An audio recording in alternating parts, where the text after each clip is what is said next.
Assalamualaikum warahmatullahi wabarakatuh. Ya, kami dari kelompok 3 akan mempresentasikan judul makalah kita yang berjudul Tokoh Filsafat Al-Mahdi Mazhar. Ini langsung pembahasannya. Yang pertama itu ada pengertian filsafat ilmu dan pengertian filsafat ilmunya.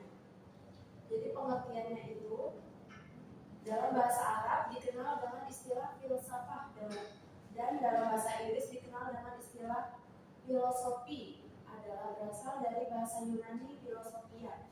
Kata filosofia terdiri atas kata philein yang berarti cinta atau love dan sophia yang berarti kebijakan atau wisdom. Sehingga pengertian etimologis dan istilah filsafat berarti cinta kebijakan atau love of wisdom dalam arti yang sedalam-dalamnya. Lalu pengertian ilmu dan ilmu filsafatnya yaitu merupakan suatu kata yang sering diartikan dengan berbagai makna atau mengandung lebih dari satu arti. Dalam arti sebagai natural science, biasanya dimaksud dengan ungkapan atau sains dan teknologi. Dalam kamus istilah ilmiah dirumuskan pengertian science and technology sebagai the study of the natural skill and the application of the knowledge built for practical purpose, yang artinya adalah penelaahan dari ilmu alam dan penerapan dari pengetahuan ini untuk maksud praktis. Jadi ilmu adalah kumpulan pengetahuan yang disusun secara sistematis, konsisten, dan sebenarnya telah teruji secara empiris. Lalu sekilas tentang Al-Mahdi Mazhar. Dia lahir di Genteng, Jawa Timur pada 1943. Ia lulus dari jurusan fisika ITB pada 1972. Lalu ia pernah belajar geofisika di University of Arizona sampai 1974 sampai 1975. Dan tamat program S2 Fisika Sekolah Pasca Sarjana ITB pada 1984. Hingga kini ia masih mengajar mata kuliah sejarah kebudayaan Islam dan pernah menjadi koordinator kuliah pengenalan sains dan matematika untuk mahasiswa TPB Seni Rupa ITB. Ia juga pernah mengajar mata kuliah seminar studi futuristik di Departemen Planologi ITB pada 1995 sampai 2002. Dan memberi mata kuliah pilihan filsafat ilmu di Biro Mata Kuliah Dasar Umum Kini di Departemen Fisioteknologi ITB pada 1993 sampai 2003. Oke, berikut ada beberapa aspek utama dari pemikiran Al-Mahdi Mazhar. Pertama ada filsafat integralistik. Beliau mengembangkan konsep filsafat yang mencoba mengintegrasikan berbagai dimensi kehidupan, agama, filsafat dan sains. Ia percaya bahwa kehidupan manusia perlu dipahami secara holistik, tidak hanya melalui pendekatan rasional tetapi juga spiritual. Kedua ada teori sistem dan kompleksitas. Beliau menggunakan pendekatan teori sistem dan kompleksitas untuk memahami realitas. Ia memandang bahwa dunia adalah sistem yang kompleks dan untuk memahaminya diperlukan pendekatan multidisipliner yang melibatkan sains, teknologi, seni, dan agama. Ketiga ada transfigurasi. Konsep ini dalam pemikiran Al-Mahdi merujuk pada proses transformasi manusia menuju kondisi spiritual yang lebih tinggi. Ia percaya bahwa tujuan akhir manusia adalah mencapai kesadaran yang lebih tinggi selaras dengan nilai-nilai ketuhanan. Yang keempat ada filsafat pencerahan kosmis. Al-Mahdi mengusulkan bahwa manusia harus melihat dirinya sebagai bagian dari kosmos yang lebih besar. Ia menekankan pentingnya pencerahan kosmis, yaitu kesadaran manusia akan hubungan erat antara dirinya, alam semesta dan Tuhan. Kelima, ada integrasi ilmu dan agama. Salah satu pemikiran pentingnya adalah mengintegrasikan ilmu pengetahuan modern dengan ajaran agama. Ia mengkritik dikotomi antara ilmu dan agama dan mengusulkan pendekatan yang lebih harmonis untuk memahami dunia. Yang keenam, ada pemikiran futuristik. Al-Mahdi juga dikenal sebagai seorang futuris yang memprediksi perkembangan teknologi dan dampaknya terhadap masyarakat. Ia menekankan pentingnya etika dan moral dalam menghadapi perubahan yang cepat di era modern. Karya filsafat Al-Mahdi Mazhar. Al-Mahdi Mazhar adalah seorang filsuf dan pemikir asal Indonesia yang dikenal karena gagasan-gagasannya di bidang filsafat, ilmu, teknologi, dan agama. Ia banyak menulis tentang bagaimana ilmu pengetahuan dan agama dapat bersinergi untuk menghadapi tantangan peradaban modern.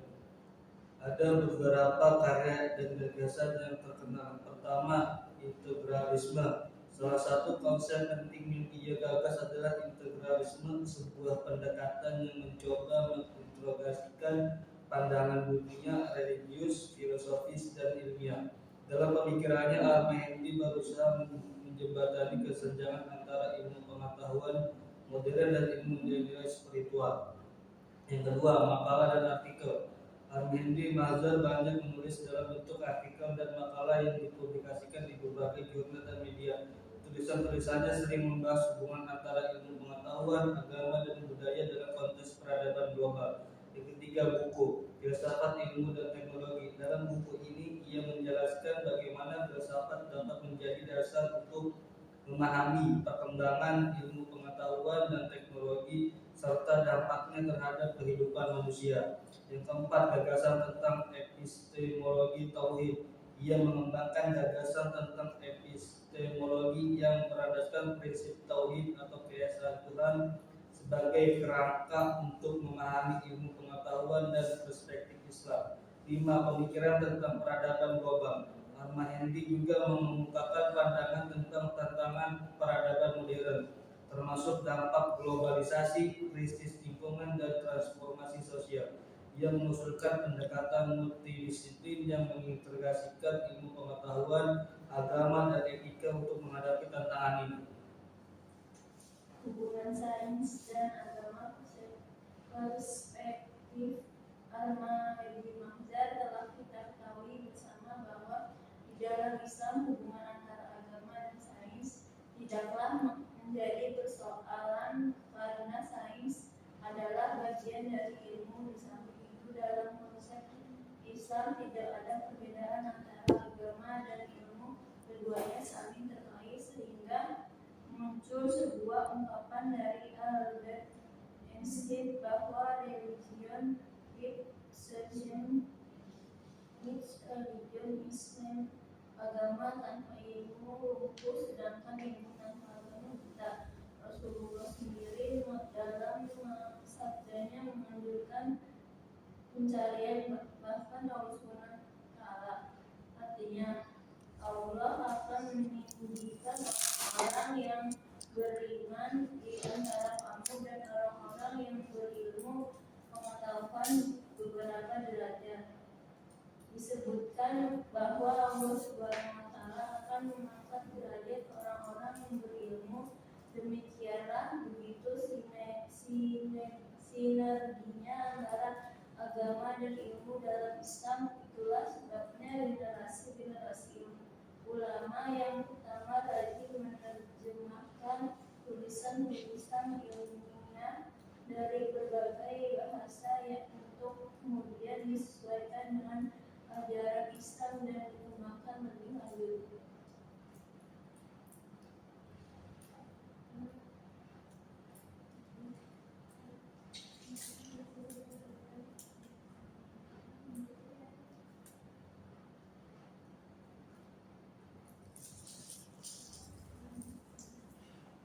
Baik, sampai sini ada pertanyaan.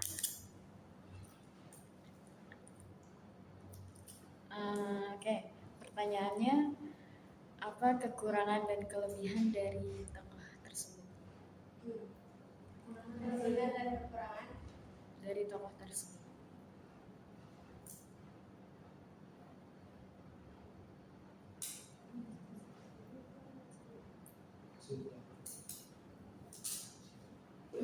Kalau untuk kelebihan pemikiran beliau, ini ada satu pendekatan holistik dan interdisipliner.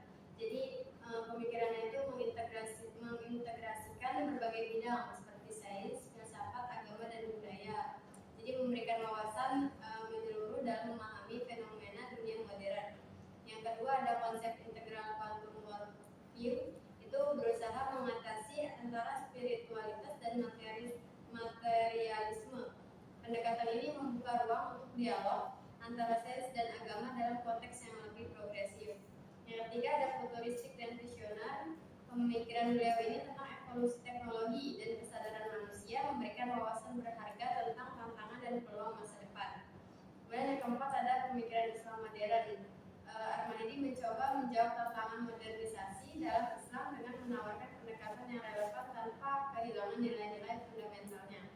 Kemudian yang kelima ada mendorong refleksi kritis, mendorong pembaca untuk berpikir secara kritis, tidak hanya terhadap sains dan agama, tetapi juga terhadap budaya dan politik global. Kekurangannya baca. Jadi untuk pengurangannya itu yang pertama kerumitan dan abstraksi. Jadi pemikiran mazhab sering dianggap terlalu abstrak atau kompleks sehingga sulit dipahami oleh masyarakat awam atau orang yang tidak terbiasa dengan filsafat. Yang kedua ada kritik terhadap praktikalitas. Beberapa konsepnya juga dianggap kurang aplikatif dalam konteks praktis atau sulit diterapkan dalam kebijakan publik dan kehidupan sehari-hari. Yang ketiga keterbatasan pengaruh. Jadi pemikirannya meskipun mendalam belum sepenuhnya dikenal atau diterima secara luas baik di Indonesia maupun internasional. Hal ini mungkin disebabkan oleh kurangnya publikasi atau popularisasi. Yang keempat tantangan dalam penerapan integralistik. Pendekatan integral seringkali menghadapi tantangan dalam mengharmoniskan berbagai sudut pandang yang kontradiktif, terutama antara agama dan sains atau tradisi dan modernitas. Yang kelima itu kurangnya kritik internal.